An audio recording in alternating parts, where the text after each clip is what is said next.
Have you ever felt like a misfit? Like you don't belong to the place where you are?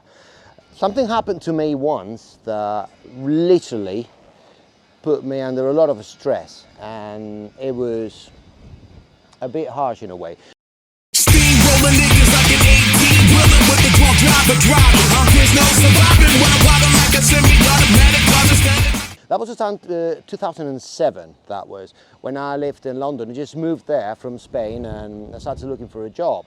And quite funnily, I got an interview to work as a lifeguard in a swimming pool at the gyms there in London, and I passed the first test. It was about 200 swimmers and I ended up in the second position. So that was amazing. So I thought that I had have a job. However, you know, there was something totally out of the blue, which I did not expect at all. I received a phone call from a solicitor's firm in the city of London, offering me a job, and it was about an interview. So they just rang me up and said, okay, you have to be here in our office tomorrow at 8 a.m.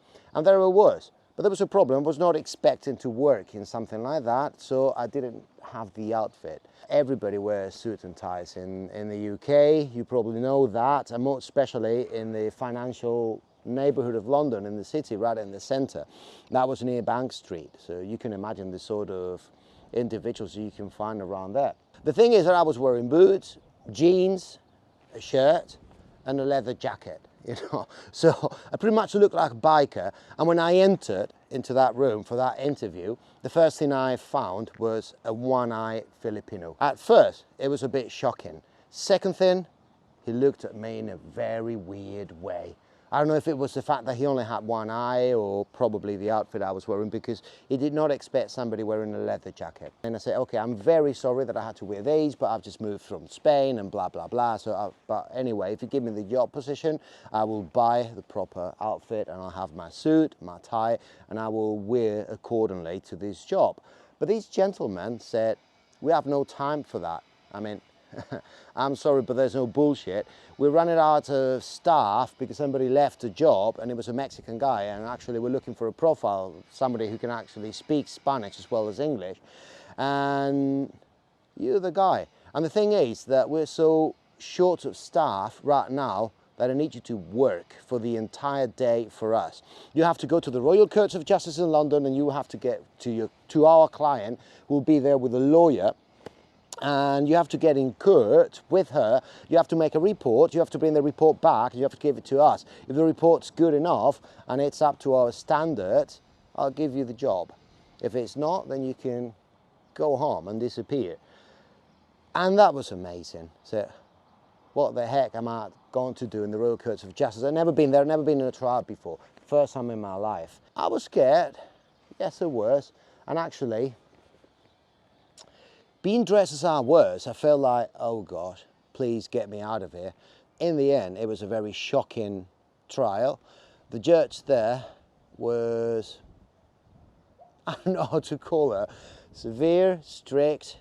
She was a great judge, but you know, imposing, in a very imposing way. And the client was afraid, the lawyer was afraid, and I was just, you know, getting my pants wet.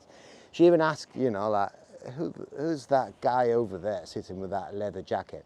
And that's why we came up with the idea of the son of a gun jacket. A jacket that if I had back in the day, I wouldn't have got into trouble like that. I wouldn't have felt so miserable, so out of everything. I was an alien. Anyway, that jacket doesn't exist. It's only a prototype, the only thing we have, and we'll let you know about it very soon.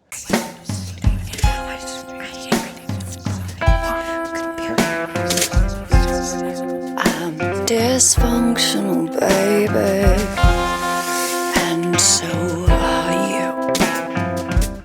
Do you know what? It was funny because at the end I got the job and I spent a lot of time in that position, in that office in London. It was remarkable, learned a whole lot of things, and I got to know something I didn't know about. You know, I knew it in a different way, which is the rat race. Wake up early, have a shower, get some breakfast, and rush to the office, rush to your garage, get on your outfit, suit, tie, or uniform as a waiter, or whatever that you have to do. It does not matter the job. You have to rush, rush and rush to make a living. And that rat race, it's something that provides the food, the income, the money, the things that we need for a living. So it's actually something very good, but at the same time it's hard. You know, doing the same thing again and again, one day after another, can be a bit tiresome. So the intention is clear. Let's make that rat race an adventurous thing, because you can not always, you know, get around on the bike and say, okay, I'm going out for a ride and spend as much time as I want and having my adventures, which we all do, you know, as soon as we can. At the end of the day, the longest route I actually perform on motorcycles, it's going to the office and back. I work as a language teacher, and every day I have to go to school and I have to come back, and that makes about 20 kilometers.